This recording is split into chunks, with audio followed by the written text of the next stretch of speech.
Mga kapuso, may resulta na po ang investigasyon ng kumpanyang AGB Nielsen. Ito po ay sa reklamong nagkaroon ng dayaan sa mga ratings sa telebisyon. Ayon sa ulat ng AGB Nielsen, napag-alamang nagbahay-bahay ang ABS-CBN, namigay ng mga grocery at pera para tutukan ang kanilang mga programa. Kasama sa mga nabigyan ang ilang tinatawag na panel home members. Nakatutok si Sandra Aguinaldo.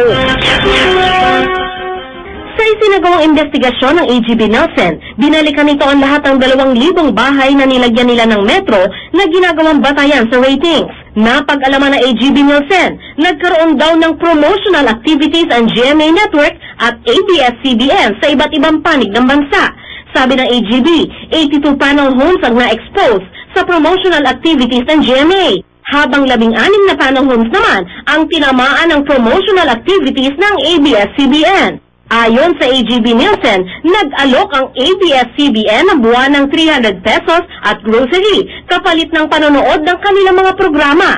Pumapasok din daw ang ABS-CBN sa mga bahay-bahay para i-check kung malinaw ang kanilang signal kapalit na regalo. Paulit-ulit din umanong hiniling ng ABS-CBN sa isang home panel member na ipakita sa kanila ang metro na ikinabit ng AGB Nielsen, pero tumanggi ang panel home member. Ang findings ng AGB Nielsen tungkol sa promotional activities ng ABS-CBN sa mga probinsya hindi na ikinagulat ng GMA Network. Lumalabas, di ba, ng ABS din. Yung promo activities nila, meron din silang mga nasagasaan na metered homes sa Visayas at sa Mindanao after being subjected to a very malicious, di ba, trial by publicity the past weeks. Having read this, talagang ang feeling ko, it's so ironic. Sa statement ng ABS-CBN, sinabi nilang labag sa kanilang paniniwala ang intensyonal na manghimasok sa mga panel homes. Hinihiling daw nila na magpakita ng sapat na pruweba ang AGB Nielsen nang sa gayoy sila na mismo ang magsasagawa ng investigasyon.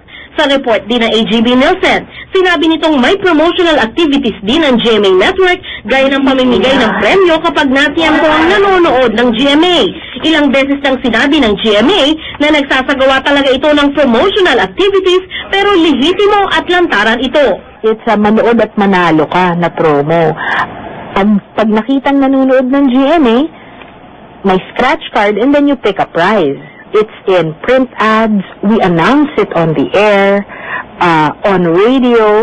So it's not this covert operation na meron tayong masamang hangarin. Hindi, talagang inaanyayaan lang talaga natin yung mga tao sa probinsya o manood kayo ng GMA. Maganda yung mga programa namin. Walang sinabi ang AGB Nielsen na tinarget ng GMA Network ang mga panel homes. Itinanggi na rin ng GMA na nagsagawa ito ng promotional activities sa Bacolod City. Sinabi rin itong ang mga promotional activities ng GMA ay nakadirekta sa buong komunidad at hindi sa mga panel homes lamang. Meron tayong house-to-house promos sa Cebu, sa Iloilo, at Davao. Well-publicized ito aimed at the general population in barangays, diba? Not at specific panel homes. Sabi ng AGB Nielsen, inalis na nila ang 125 home panels na nakontak umano ng ABS-CBN, GMA, ibang media organization at survey companies. Pinangatawanan ng AGB Nielsen na hindi ito nakaapekto sa datos na kinakalap nila para sa mga ratings. Sandra Aguinaldo, Nakatutok, 24 Oras.